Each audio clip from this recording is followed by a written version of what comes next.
Welcome back to an episode here on the Hard Hustle Podcast. Our next guest says 29 years ago, she was fighting for this job. It might be temporary, but today she run the $22 million movement for aging adults. Like, what, Henry? How did you get there? Well, honestly, by accident, really. I was looking to relocate my job back to Rochester, New York, and got Hmm. the opportunity to join Lifespan, which were a nonprofit serving older adults. I did think it was probably a couple year gig, but 29 years later, I feel like every year is a different job, and I love every minute. Oh, man. To say that it still feels like a different job, that you're loving it, it's clearly out of passion, out of purpose, I always mention. It's not so much out of the paychecks. What pulled you from that state policy into the nonprofit front lines? I mean, you definitely weren't always in this space. I did work for the New York State Legislature and the New York State Senate and loved every minute of Hmm. that too. But it was, I had just had my first child, and going back and forth from Rochester to Albany in New York was too much. So, really, what I loved about government, what I love about nonprofit work is really helping people. So, it's the kind of thread that has run through my career. And so, like I said, I thought, given the opportunity to work at Lifespan, it may be a short term thing, but I got to fulfill really my goal of always helping people. And then I ended up staying. And you're not just running an organization, really scaling an organization is what you're doing. I mean, you grew this organization 10x. How do you still keep that soul of the mission while growing the organization? Yeah, I mean, the organization, I have to say, I don't think you should give me too much credit. The organization grew because there are so many more older adults during that time frame. And when you begin looking at the data, that's where this becomes exciting, I think, in that there are just so many more older adults living longer. And how do we support them in the community? And we're always asking different questions: how to do it better, how do we serve them more? How do we ensure that people get the services and supports that they need? And that's what makes this job exciting. But I'm kind of living in a nonprofit that's on the side of the demographics of, this huge influx for the first time ever in our history of more old people living longer. I was just actually talking to my partner, and I think I told you I was adopted, and I just spoke to this uncle that I've never spoken to a day in my life, and he says, "Yeah, I'm taking care of his mom, which is also my grandma, of 92-year-old grandma." I said, "Wow!" And then my partner says his grandma, 92 years old, and I'm like, "Man, like I'm hoping to see 90 myself, you know." So you talk about people living longer, yeah, for sure, and how do you think older adults are still showing up in powerful ways that we actually overlook? Because I think that's also huge to talk about. Yeah, it's a huge issue. I mean, what you just mentioned. And I think Hmm. in a lot of ways, older adults are forgotten. The sad part, a lot of ways they're overlooked. Um, but honestly, they're solving the problem most of the time themselves. And I will say they're the ones out there volunteering more than any other age group. It makes sense, doesn't it? Many older adults are Hmm. retired, so they have the Yep. time. They're giving hundreds of thousands of hours in our community volunteering at food pantries and soup kitchens and in schools. They're doing that work.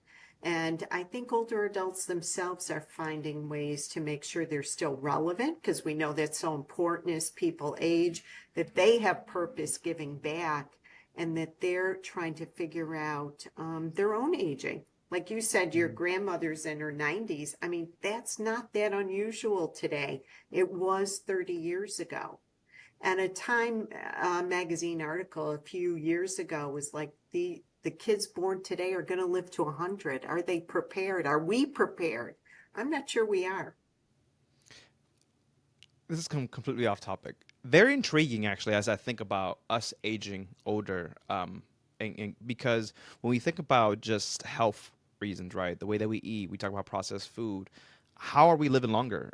Like, how is that happening? Yeah, I mean, a lot of it's medical advances, as we know. I mean, medicine has advanced so far, so quickly. You even begin looking at certain cancers that almost are being cured, and for many people, that just weren't the case 30, 40, 50 years Mm, ago. So we are living longer. We know more about heart health. We know more about brain health. But it does come down to the basics, right? You have to eat healthy, exercise, have strong social connections, have purpose in life. mm. And it sounds easy for me to say and very difficult sometimes for people to do. So, at lifespan, I always say, let's help with that health span. We know what people Mhm. need to do to age well, and how do we support those activities? Sometimes it's difficult, and hopefully, we will give people the opportunities to do that. This is also another silly question, but I've recently read this and it was about dogs. You love animals? I do like animals, Okay, so I love dogs. What do you love? Dogs, cats? dogs, Yes, definitely dogs. dogs. Yes, same. What I was hearing, and I think it was like FDA approved maybe for the first stage, that there's medication that we can give to dogs to live longer.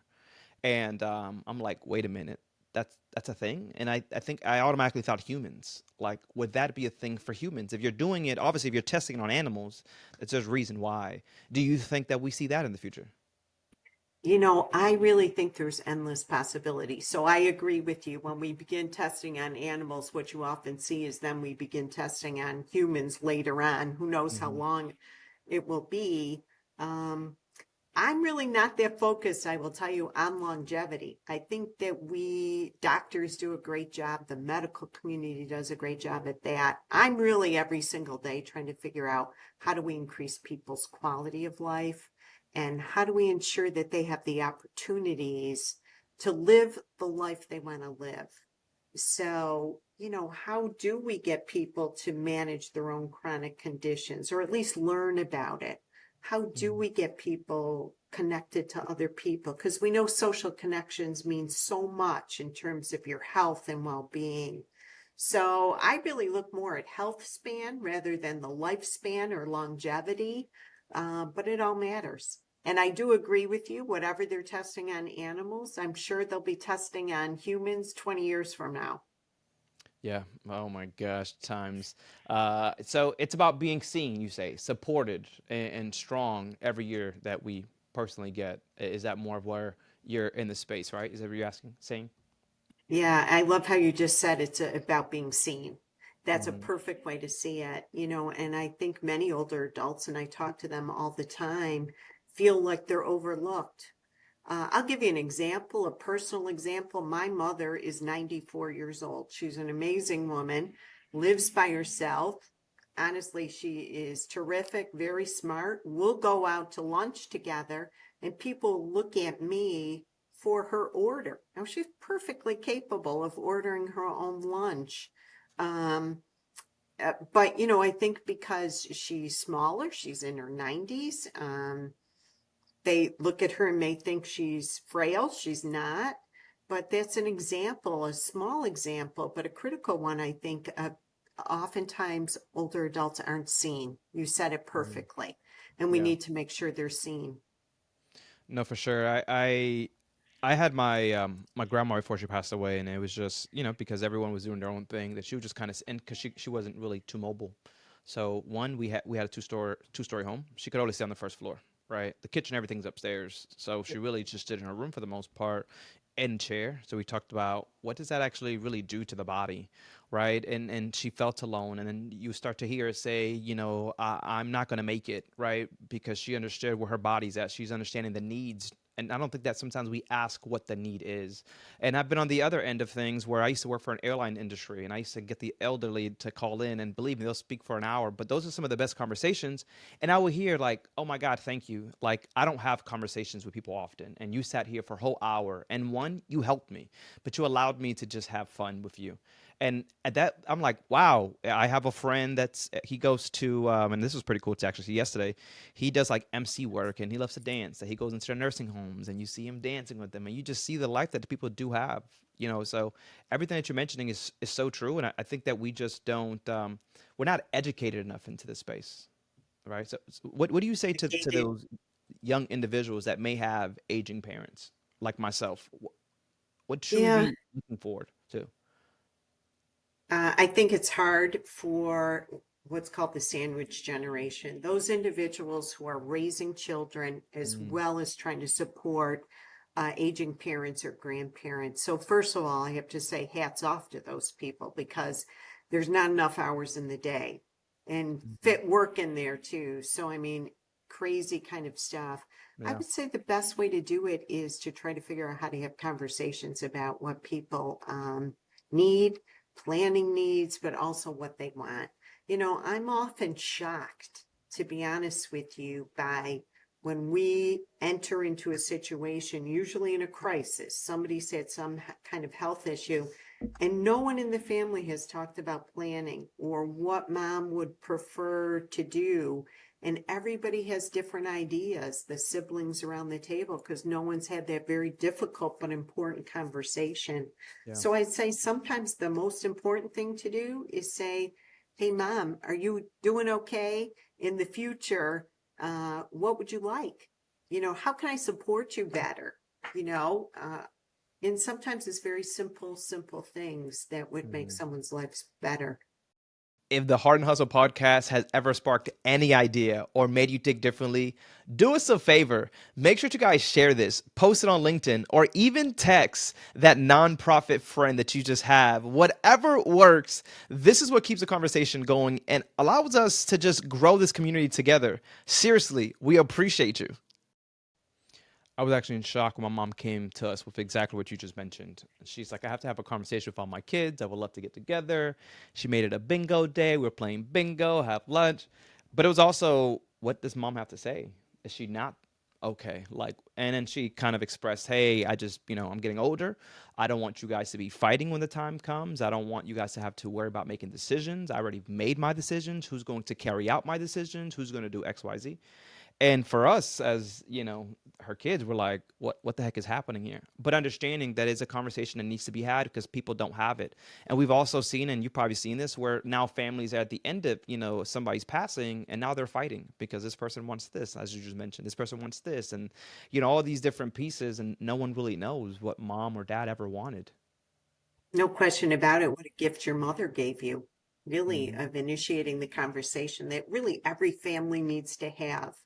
And ensure that, you know, at the end of someone's life, or in, I don't know if that's 20 years or 5 days, that Yeah. everybody can be on the same page and enjoy everyone's company because it will change. We know that. So, what a gift your mother gave. And I hope other families do the same thing.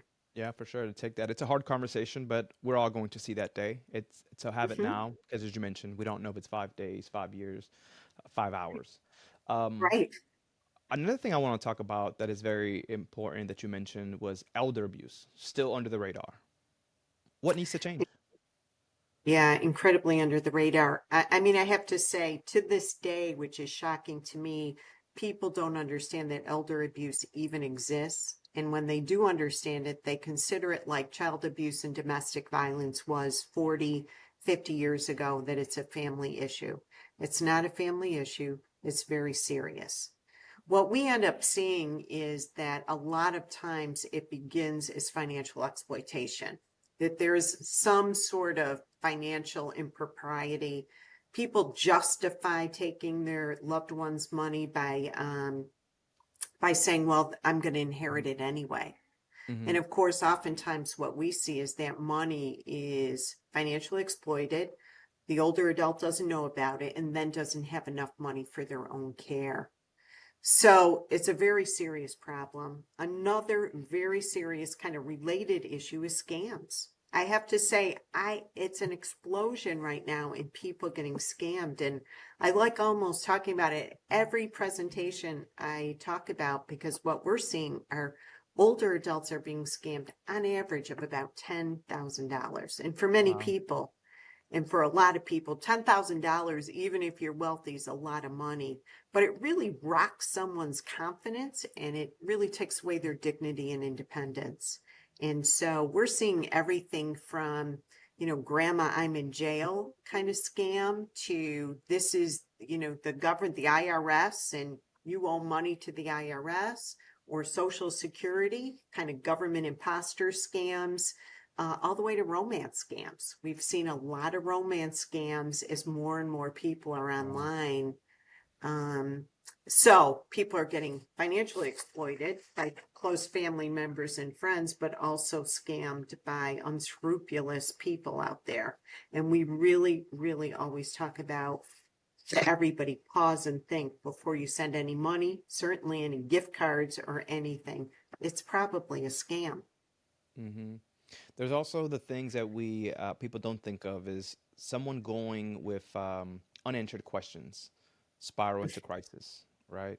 Can we talk a little bit about that? You have a lot of experience. There's just so many different things that when we talk about elderlies of what's going on, of how their lives take turns, whether it's their financial, whether it's the unanswered questions, is feeling alone, no one to speak to. Can we kind of talk about that, those unanswered questions and how that spirals as well?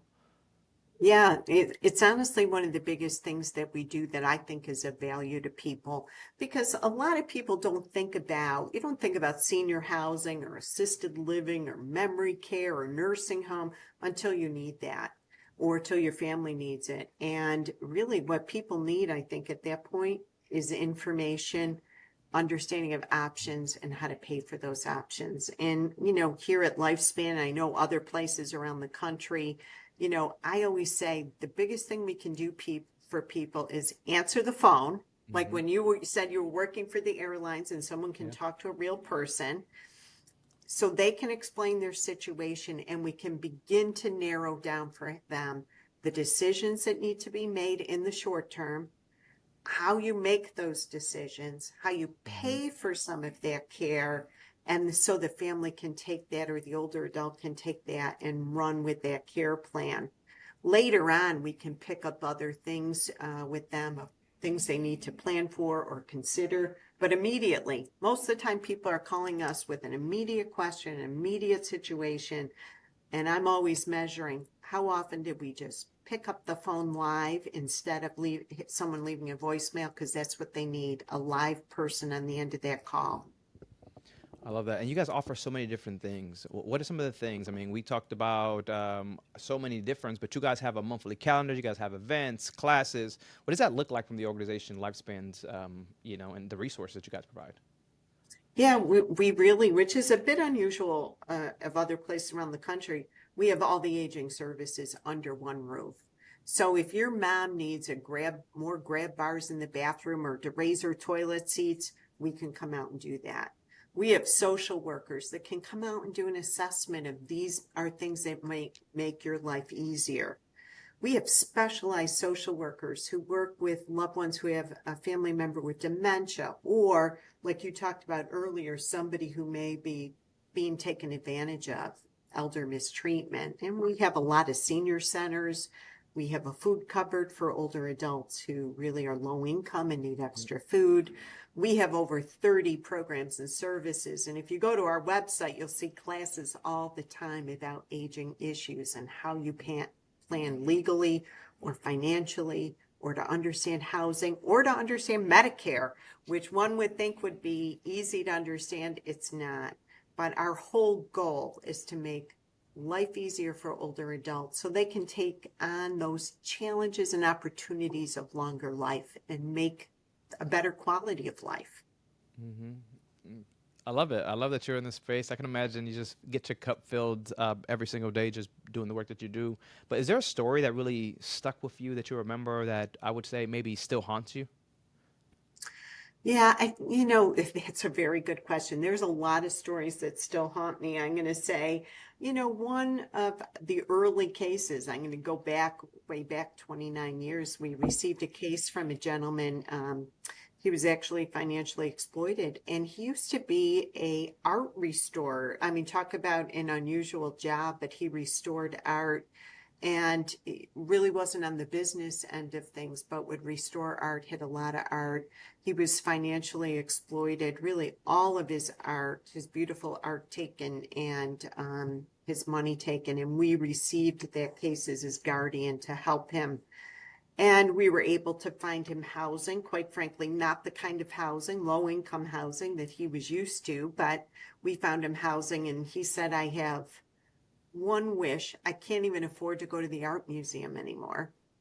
I'd like to go. So, of course, we took him to the Memorial Art Gallery here in Rochester, New York, and he went around and he told me, he was very funny about they need different lighting for this painting, or, explaining different works of art.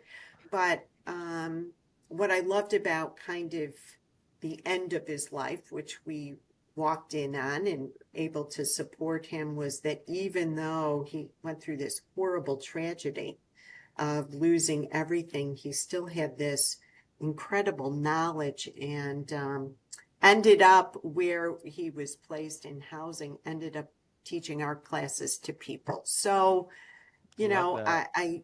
I love that too, as a success story of someone who had gone through so much trauma, but still able to use his gifts for others. And it was a wonderful Hmm. experience, really watching him, because it was really him picking up a lot of pieces. I love the stories, and I've heard so many of individuals that at the end of life, they have this wish, um, and is granted because organizations like yourself that really help them, and these people get to die at peace. To give you a quick story that I thought was really pretty cool was it was a uh, I think he was actually at home. He was doing it at home. So he had a caregiver. So they came and the kids was like, I don't, he should not be on morphine. I don't want him to have morphine. But that was the only thing that was going to kind of get him to feel better. So she asked, what is your wish? Like, what do you like to do? And his response, I want to shoot a bear. And she's like, oh, okay, well, that's far fetched, but well, we have to start with morphine. We have to get you, up. We got you. The kids were like, no. She was very like, hey, don't worry. We're going to get it where you can press it on your time, XYZs. And he ended up, weeks later feeling better and saying, oh, you can't take this away because they wanted to take away. And he's like, no, no, no, I need this. He ends up going to shoot a bear. So the first bear he goes shoots with her first son, doesn't get it. Second bear he goes shoot with the second son, doesn't get it. The third bear he shoots about the third time with his last child, and then he passes away months later. And it's like, Wow. wow, he died at peace. He died doing the things he wanted to do, spending more time with his kids, shooting a bear. Right? Like, so it's cool that we're in a space of technology. We're in a space where things are just so different that we could really help people live their life to the fullest. You mentioned about the art. I think there's people don't understand these elderly were us at one point, right? They were CEOs, they were teachers, they were whatever it was in their professions. So much knowledge. Why do we not have those conversations? Right? That when we talk about learning, that's a learning tree. Are you am I saying anything wrong here, Anne? You're saying everything right, quite frankly. I do think it's part of the country's history, that we, unlike other countries, I think we were just a young country, always valued that independent spirit, Mm-hmm. kind of go west, conquer. We really didn't think of older adults as a key part of the community. And really, I will say, our longevity's really exploded in the last 50 years. It's not like it's been a conversation for a long time. We just Yeah. haven't had that many older adults until the last half a century. So I think it's part of our history, it's part of our culture to value younger people. But we have to figure out a way in which we're accepting of all people, Mm-hmm. regardless of their age. And, I think it's a key conversation that we need to have, and we need to start talking about ageism and the negative impacts of ageism, and how do we accept people of all ages. Are we going into like a silver tsunami where we'll have more 65-year-olds than the age of 18 and under or something like that? I mean, are we prepared for that? It seems like we're not. I don't think I don't think we're prepared, and I use that stat all the time. For the first time in American history, in a couple years, by 2030, we will have more older adults than children for the first time ever in American in history. I use that stat all the time, and most people don't realize that. They're Mm-hmm. not focused on this huge demographic shift that we have right now. And I think it has public policy implications. There's a lot of professions here now in which we have workforce shortages, but we still, you hear people in conversations still wondering, why isn't that person retired? People use that question all the time. Well, the reality is we need people to stay in the workforce longer. We don't have enough workers here in this country. Hmm. So, I think that we have to prepare ourselves for an older population and prepare ourselves for what does that mean? And if Yeah. people are going to spend 30, 40 years in retirement, how do you prepare not only mentally, but also financially for that kind of longevity? And what a good conversation. I know I'm 35. I've got some ways, but it's really cool to understand the conversation on where we're going. Because I think when even you mentioned like people don't get it when we talk about there's going to be more older than younger. We don't, right? Because we're in the age where we don't see it, we don't care about it, but we're going to be at that point in our lives, whether it's us physically or our parents are getting there. I just talked about my mom, now being over 60. What does she have? Another 20, 30 years? What does that look like? We have to have these conversations a little bit more, right? We're all going to get older.